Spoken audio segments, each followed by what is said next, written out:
Subscribe कीजिए मेरे channel को और बेल आइकन दबाइए ताकि आप मेरा कोई भी वीडियो मिस ना करें।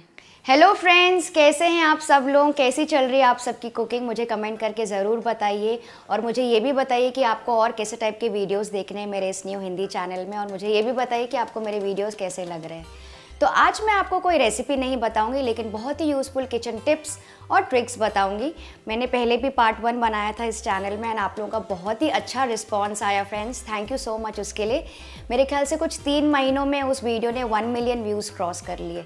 तो आप लोगों के ही रिक्वेस्ट के ऊपर मैं एक और पार्ट रिलीज़ करने जा रही हूँ। तो चलिए देखते हैं क्या है ये बिल्कुल आसान से और बहुत ही useful important kitchen tips and tricks जो कि आपको एवरीडे रूटीन में कभी ना कभी ज़रूर काम आएंगे। और फ्रेंड्स, अगर आपने मेरा पहला वाला पार्ट नहीं देखा है तो मैं उसका लिंक डिस्क्रिप्शन बॉक्स में दे दूंगी, आप चेक कर लीजिएगा। तो चलिए शुरू करते हैं।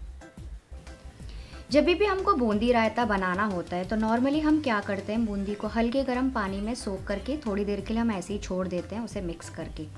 ये देखिए मैं भी वैसे ही कर रही हूँ पहले, लेकिन ऐसा हमें नहीं करना चाहिए। उससे क्या होता है, बूंदी का पूरा नमक और उसका पूरा जो भी फ्लेवर होता है ना, अच्छा सा फ्लेवर, नमकीन फ्लेवर, वो पूरा पानी में छूट जाता है और वो बहुत ज़्यादा फीकी हो जाती है। मैं आपको ये सामने से दिखाती हूँ, बहुत ज़्यादा नरम भी हो गई है। ये देखिए इसका टेक्सचर, ये बूंदी लग ही नहीं रही है। और उसके बाद हमको इसको दही में भी डालना है तो इसका पूरा फ्लेवर और नमक निकल चुका है। इसके बदले हम क्या करेंगे, दही को सबसे पहले एक बोल में लेंगे, इसे अच्छी तरह से फेंट लेंगे और इसमें आप पानी मिक्स कर लीजिए, जितना कम या ज़्यादा आपको पतला या मोटा रखना है, लेकिन इसमें थोड़ा हल्का पानी ज़्यादा ही रखिए क्योंकि बूंदी भी काफ़ी दही सोख लेती है। और उसके बाद हम क्या करेंगे, इस बूंदी को डायरेक्टली हम इस दही में डालेंगे। तो यहाँ पे मैं डायरेक्टली ये सूखी बूंदी यूज़ कर रही हूँ। यह जाकर दही का पूरा फ्लेवर एब्जॉर्ब कर लेगी और इसमें पूरा दही को सोख लेगी। तो दही को हल्का सा पतला ही रखना है, बहुत ज़्यादा पतला भी नहीं रखना है। तो इसे ऐसे ही थोड़ी देर छोड़ दीजिए और इसे चाहिए तो थोड़ा सा ऐसे मिक्स करके रख दीजिए। इससे क्या होगा, बूंदी पूरा दही का फ्लेवर एब्जॉर्ब कर लेगी और दही ले लेगी अपने आप में, तो उसमें पानी नहीं जाएगा। और एक और चीज़ आपको ध्यान रखना है कि इसमें हमें इस समय नमक नहीं डालना है, इसे ऐसे ही फ्रिज में रख दीजिए। और बाद में जब भी आपको सर्व करना हो तो ये ठंडा ठंडा रायता फ्रिज में से निकाल दीजिए, इसमें थोड़ा सा नमक डालिए, नमक डाल के इसे अच्छे से मिक्स करेंगे और उसके बाद हम गार्निशिंग करेंगे इसे थोड़ा सा लाल मिर्ची के साथ। फिर आपको चाहिए तो आप इसमें थोड़ा सा ज़ीरा पाउडर भी यूज़ कर सकते हैं और उसके बाद धनिया या फिर पुदीना से इसे गार्निश कर दीजिए। ये देखिए कितनी सुंदर लग रही है, एकदम प्रेजेंटेबल हमारा बूंदी का रायता। तो इस तरह से आपकी बूंदी बहुत ज़्यादा फीकी भी नहीं लगेगी और इसमें बहुत ही बढ़िया सा फ्लेवर होगा दही का और मसालों का। जब भी आपकी कोई रोटी बच जाती है या फिर आपकी कोई पुरानी ब्रेड होके थोड़ी सी सूख जाती है और अगर आपको उसको वापस से रीहीट करना है या फिर हल्का गर्म करना है, तो इसके लिए आपको क्या करना है मैं आपको बताती हूँ। इसको हम करेंगे माइक्रोवेव में रीहीट। इसके लिए आप एक प्लेट ले लीजिए और उसके ऊपर आप रोटी और ब्रेड का स्लाइस रख दीजिए। और फिर मैं साइड में लूँगी एक ग्लास पानी का, या फिर मैं यहाँ पे छोटा सा आज ये कप यूज़ कर रही हूँ, मेरे पास था तो। इस मग को 3/4 तक के पानी से भर लीजिए। अब मैं माइक्रोवेव के अंदर ये प्लेट रख रही हूँ और साइड में मैं ये ग्लास भी रख रही हूँ पानी से भरा हुआ, क्योंकि माइक्रोवेव की जो हीट होती है वो बहुत ज़्यादा ड्राई होती है, जिसकी वजह से आपकी रोटी या फिर ब्रेड ड्राई हो सकती है और वो काफ़ी सूख भी जाएगी। लेकिन पानी का ग्लास रखने से उसको वाटर बाथ मिलता रहेगा, यानी कि स्टीमिंग मिलती रहेगी और इस तरह से वो अच्छी खासी नरम बनी रहेगी। तो अब मैं इसको माइक्रोवेव से निकालती हूँ। इसको मैंने सिर्फ 30 सेकेंड के लिए गर्म किया था माइक्रोवेव में। तो अब देख सकते हैं कि रोटी कितनी बढ़िया तरीके से सॉफ्ट हो गई है। ये देखिए काफ़ी सॉफ्ट हो गई है और ब्रेड भी काफ़ी अच्छी तरह से सॉफ्ट हो गई, ये देखिए। तो इस तरह से आप वाटर बाथ दे के इन दोनों चीज़ों को माइक्रोवेव में रीहीट कर सकते हैं और वापस से यूज़ कर सकते हैं किसी भी सब्ज़ी के साथ। नॉर्मली हम जब मार्केट से बहुत ज़्यादा फ्रूट्स लेके आ जाते हैं और बहुत ज़्यादा केले भी लेके आ जाते हैं, तो जाहिर सी बात है ये सारे केले मेरे घर में एक दिन में तो ख़त्म होएंगे नहीं। तो इसके लिए क्या करना है, अगर केले को ज़्यादा समय तक फ्रेश रखना है और आप चाहते हैं कि वो नरम भी ना हो, तो इसके लिए सबसे पहले सारे बनानास को अलग कर दीजिए एक दूसरे से। तो ये देखिए मैं एक दूसरे से सारे बनानास को अलग कर रही हूँ इस तरह से। उसके बाद ये जो स्टेम है, ये जो ऊपर का हिस्सा है, इसके ऊपर एक छोटा सा टुकड़ा आप लगा सकते हैं। इसको पैक कर दीजिए एल्यूमिनियम फॉइल से, या फिर आप चाहें तो यहाँ पे क्लिंग रैप भी यूज़ कर सकते हैं। बेसिकली हमें केले के इस पार्ट को, इस स्टेम वाले पार्ट को अच्छी तरह से सील करना है ताकि इसमें हवा ना जाए, क्योंकि हवा के संपर्क में बनाना कुछ गैसेस रिलीज़ करते हैं जिसकी वजह से वो तुरंत ही नरम हो जाते हैं। तो ऐसे करने से आपके बनाना ज़्यादा समय तक के फ्रेश रहेंगे, और जब भी आपको कोई बनाना यूज़ करना है या फिर उसे जल्दी पकाना है तो आप उसका फॉइल हटा के या क्लिंग रैप हटा के तुरंत यूज़ कर सकते हैं।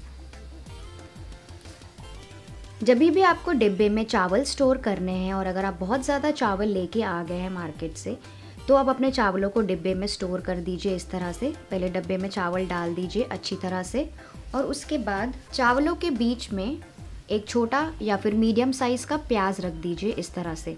तो इसे अच्छी तरह से इसे दबा दीजिए चावलों के अंदर ताकि वो प्याज सेंटर में चला जाए, और फिर से उसके ऊपर बाकी के चावल ऊपर से ढक दीजिए। ये देखिए जैसे मैं कर रही हूँ। तो ये प्याज हमने अंदर एकदम अच्छे से फिट कर दिया है इसके अंदर। अब उसके बाद इसको ढक्कन से कवर करके आप कहीं पे भी स्टोर कर सकते हैं जहाँ पे नॉर्मली आप चावल स्टोर करते हैं। तो इस तरह से आपके चावल ज़्यादा समय तक के फ्रेश रहेंगे और उसमें कोई कीड़े भी नहीं पड़ेंगे। जब भी हम मैगी का बड़ा पैकेट खोलते हैं अपने बच्चों के लिए, या फिर आपकी कोई बड़ी फैमिली है, नॉर्मली आप जहाँ पे बड़े बड़े पैकेट्स लेके आ जाते हैं पास्ता के या नूडल्स के, तो फिर कभी कभी क्या होता है उसके 1 या 2 पीसेस बच जाते हैं। ये देखिए इस तरह से पूरा पैकेट खाली हो गया, लेकिन अभी भी इसमें 2 पीस बाकी है। तो इसे फटाफट कैसे पैक करें? तो इसके लिए आप मैगी के पैकेट को लीजिए, इस तरह से इसे फ्लैट कर लीजिए पहले अपने हाथों से। उसके बाद इसको ऐसे फोल्ड करते जाएंगे, धीरे धीरे ऐसे फोल्ड करते जाइए नीचे की तरफ, जहाँ तक कि आपने अपना सामान रखा है या फिर मैगी रखी है आपकी। और उसके बाद हमें क्या करना है, आप देखिए मैं क्या कर रही हूँ।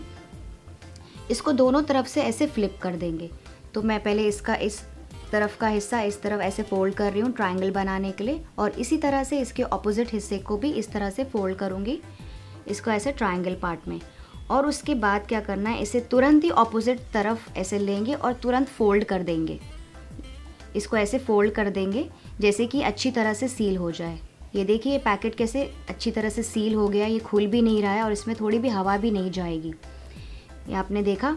तो इस तरह से आप कोई भी पैकेट जल्दी में पैक कर सकते हैं अगर आप बिज़ी हो और आपके आसपास कोई रबर बैंड या फिर स्टेपलर नहीं हो। तो ये बिल्कुल आसान तरीका है कोई भी पैकेट को पैक करने का। जब भी आप कोई वेजिटेबल को काट के फ्रिज में रख देते हैं सैलड बनाने के लिए या फिर कोई भी सब्ज़ी बनाने के लिए, तो वो ख़राब होने लगती है थोड़ी दिनों में या फिर थोड़ी देर में ही, या कभी कभी 1 दिन में भी ख़राब हो जाती है। तो इसके लिए आप एक काम कीजिए, सबसे पहले अपने वेजिटेबल को अच्छे से साफ़ करके ऐसे काट लीजिए। अब हम क्या करेंगे, इसे किसी छोटे से जिपलॉक बैग में डाल देंगे। तो इसे ऐसे जिपलॉक बैग में अच्छी तरह से डाल दीजिए, और उसके बाद हम क्या करेंगे, इसे फैलाने के बाद इस पैकेट को सील कर देंगे। तो नॉर्मली जो जिपलॉक का पैकेट होता है उसे वैसे ही सील कीजिए जैसे किया जाता है। तो ऐसे मैं एंड तक के आऊँगी, तो इसको 3/4 पोर्शन तक के आप अपने हाथों से सील कीजिए। और उसके बाद जब थोड़ी स्पेस, जो लास्ट की स्पेस बचती है उसकी, वहाँ पे मैं छोटा सा स्ट्रॉ डालूँगी। आप कोई भी पतला सा स्ट्रॉ या फिर नारियल पानी का स्ट्रॉ, कोई भी एकदम बेसिक साधारण पतला सा स्ट्रॉ यूज़ कीजिए। यहाँ पे मेरे पास ये स्पायरल अवेलेबल था घर में बच्चों का, तो मैं वो यूज़ कर रही हूँ। और फिर क्या करना है, हमें इसको ऐसे सक करना है, मतलब उसकी हवा को अपने में लेना है इस स्ट्रॉ की मदद से। तो इसे मैं ऐसे सक करूँगी अपने मुंह में, ताकि सारी हवा इसकी निकल जाए पैकेट में से। तो आप देख सकते हैं कि इस पैकेट में से पूरी हवा बाहर आ गई है सक्शन की वजह से, ये देखिए। और फिर जो लास्ट का पार्ट है, इसमें से तुरंत ही स्ट्रॉ निकाल के इस जिपलॉक बैग को सील कर देंगे। ये आपने देखा कितने बढ़िया तरीके से वेजिटेबल बिल्कुल एयर टाइट हो गए हैं जिपलॉक बैग में, और इसमें बिल्कुल भी हवा नहीं है। तो इस तरह से आप अपना पैकेट फ्रिज में काफ़ी दिनों तक के रख सकते हैं, क्योंकि ये हवा के संपर्क में नहीं आएगा। तो इसी तरह से मैंने गाजर का पैकेट भी बनाया है। तो ऐसे आप अपने वेजिटेबल्स यूज़ कर सकते हैं ज़्यादा दिनों के लिए फ्रिज में रख के। अगर आपको किसी भी वेजिटेबल या फिर किसी भी सैलड डेकोरेशन के टोमेटोज़ को राउंडल्स में काटने हैं और आपसे परफेक्ट साइज़ के राउंडल्स नहीं कटते हैं, तो इसके लिए एक बहुत ही यूज़फुल टिप है। मैं टमाटो को इस तरह से फोक में प्रिक कर लूँगी। ये देखिए जैसे मैंने प्रिक किया है इस साइड की तरफ से, इस एंगल से आप देख सकते हैं। और उसके बाद फोक में जहाँ जहाँ पे स्पेस है ये देखिए जहाँ जहाँ पे स्पेस है वहाँ पे मैं अपने हाथों से, मतलब चाकू से, धार वाले चाकू को चलाऊंगी इस तरह से। आप देख सकते हैं जैसे मैं कर रही हूँ, तो इसे अच्छी तरह से राउंडल्स निकल जाएंगे। तो इसे ऐसे ही कट करते जाइए जहाँ जहाँ पे स्पेस आप देख रहे हैं, और उसके बाद फोक को हटा दीजिए। आप ये देखिए कितने परफेक्ट राउंड शेप के टमाटर कटे हैं। इसी तरह से आप सारे टमाटर काट लीजिए और उसके बाद आप अपने सैलेड डेकोरेशन में इसे यूज़ कर सकते हैं। तो मैं यहाँ पे प्लेट बना रही हूँ सैलेड की, तो आप ऐसे परफेक्ट राउंड शेप के टोमेटोज कट कर सकते हैं बिल्कुल प्रोफेशनल की तरह। तो आपने देखा एक छोटे से फोक से कितना बढ़िया काम हो जाता है। पाइनएप्पल को सही तरीके से काटने के लिए सबसे पहले हम क्या करेंगे, पाइनएप्पल तो हम घर पे ले आते हैं, फिर आप उसको काटें कैसे। पाइनएप्पल का ऊपर का हिस्सा इस तरह से काट लीजिए और फिर इसी तरह से इसके नीचे का हिस्सा भी हम ऐसे काट लेंगे। उसके बाद हम इस पाइनएप्पल को बीच से आधा काटेंगे इस तरह से, मतलब अब हमको पाइनएप्पल 2 हिस्सों में मिल गया है, तो ये 2 इक्वल पार्ट्स है। इसके बाद मैं क्या करूँगी, इसको फिर से बीच में से काटूंगी इसका एक क्वार्टर बनाने के लिए। तो आपने देखा एक आधे का हमें 2 क्वार्टर्स मिल गए। अब मैं एक क्वार्टर को अपने हाथ में लूँगी या फिर आप किचन प्लेटफॉर्म में ले सकते हैं, और उसके बीच में जो एक कड़क वाला हिस्सा है इसके अंदर की तरफ ऐसे जाते हुए धार वाले चाकू से इसके अंदर तरफ ऐसे जाएंगे और थोड़ा सा कट दे देंगे लंबाई में, और उसी तरह से मैं दूसरी तरफ से अपने चाकू को अंदर लेते हुए ऐसे मैं कट कर दूंगी। तो आपने देखा है कितनी आसानी से इसके अंदर का हिस्सा, ये सीड वाला हिस्सा जो है, कड़क वाला हिस्सा जो हमको बिल्कुल पसंद नहीं आता है, वो निकल गया। और अब हम क्या करेंगे, फिर से चाकू को लेंगे और इसके नीचे की तरफ, मतलब कि स्किन की तरफ, जस्ट थोड़ा सा स्किन के ऊपर मैं ऐसे कट लगा दूंगी आड़ा, चाकू को अंदर लेते हुए मैं आधे तक के जाऊंगी, और उसी तरह से मैं जो दूसरा साइड है उसको भी इस तरह से चाकू से कट कर लूँगी अंदर जाते हुए, कि इतनी कि बस स्किन इसकी निकल जाए। अब हम क्या करेंगे, इसको बीच से ऐसे पीसेस में काटते जाएंगे, मोटे या पतले, जैसे भी पीसेस आपको पसंद हो खाने के लिए। और फिर आप देखिए, ये देखिए मैं आपको पुश करके दिखाती हूँ, इसे हल्का सा पुश दीजिए और आपके सारे बढ़िया से पाइनएप्पल के पीसेस निकल जाएंगे। उसमें कोई दाना भी नहीं रहेगा, कोई स्किन भी नहीं रहेगी और कोई कांटे भी नहीं रहेंगे। है ना बढ़िया तरीका पाइनएप्पल काटने का। बस आपको धार वाला चाकू चाहिए इसके लिए। तो फ्रेंड्स, अगर आप डाइट में हो और अगर आपका आइसक्रीम खाने का मन हो रहा है और अगर आपको लो कैलोरी वाली आइसक्रीम या फिर कुछ ठंडी मीठी सी चीज़ खानी है तो क्या करें। तो इसके लिए मैं एक चीज़ आपको, एक टिप बताती हूँ जो कि नॉर्मली मैं भी करती हूँ अपने घर में। एक बोल में हम ले लेंगे गाढ़ी दही, तो करीबन आधा कप गाढ़ी दही ले लीजिए और इसे अच्छी तरह से ऐसे फेंट लेंगे गाढ़ा मिक्सचर बनाने के लिए। और इसके बाद मैं इसमें डालूंगी थोड़ी सी हनी, 2 या 3 टेबलस्पून, जितना मीठा आपको पसंद हो आप हनी इसमें डाल दीजिए। तो यहाँ पे आज मैं हनी यूज़ कर रही हूँ, पर आप चाहें तो इसे फेंटने के बाद और हनी डालने के बाद भी कोई भी फ्लेवर ऐड कर सकते हैं, जैसे कि वनीला एसेंस यूज़ कर सकते हैं, आप चाहें तो स्ट्रॉबेरी क्रश डाल सकते हैं या फिर बनाना का प्यूरे भी डाल सकते हैं, क्योंकि बनाना मीठा भी होता है और बहुत हेल्दी भी होता है। और फिर इसे अच्छे से मिक्स कर दीजिए और अच्छे से ब्लेंड कर दीजिए हनी को। फिर अब हम क्या करेंगे, इसे आप किसी भी बॉक्स में, किसी भी एयरटाइट कंटेनर में, या यहाँ पे आज मैं कुल्फ़ी के मोल्ड्स यूज़ कर रही हूँ, इसे मैं कुल्फ़ी के मोल्ड्स में सेट करूँगी। तो इन सारे कुल्फ़ी मोल्ड्स को अच्छे से भर लीजिए इस मिक्सचर के साथ और इसे लिड से कवर करके इसे फ्रीज़ करेंगे 5 से 6 घंटों के लिए या फिर ओवरनाइट के लिए। तो चलिए देखते हैं, अब हमारी कुल्फ़ी भी अच्छे से सेट हो गई, आप ये देख सकते हैं। तो अब आप अपने हाथों से इसको हल्का सा ऐसे घुमा दीजिए, या फिर अगर आपको चाहिए तो आप इसे थोड़े से पानी में भी डुबा के रख सकते हैं, या फिर सबसे आसान तरीका, आप बटर नाइफ से या फिर किसी धार वाले चाकू से इसके साइड में ऐसे जाते जाइए और फिर इसको राउंडल में ऐसे घुमाइए चाकू को, जैसे उसके साइड्स थोड़े से लूजन हो जाएं। और ये देखिए, वाह, आप देख सकते हैं कितनी बढ़िया कुल्फ़ी निकली है। लग रहा है आपको कि दही की कुल्फ़ी बनी है। ये इतनी बढ़िया लग रही है कि इसके ऊपर थोड़ा ड्राई फ्रूट्स डालना तो बनता है। तो अब मैं इसको थोड़ा सा गार्निश कर दूंगी ड्राई फ्रूट्स के साथ। और ये लग रही है आपको लो कैलोरी कुल्फ़ी बनाई है अपने घर पे। इतनी मेहनत किया है ये, तो चलिए थोड़ा सा टेस्ट भी करके देखते हैं।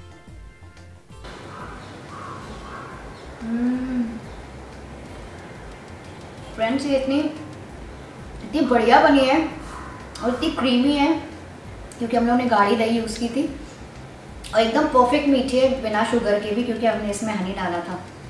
मज़ा आ गया। आप भी इसे ज़रूर ट्राई कीजिएगा।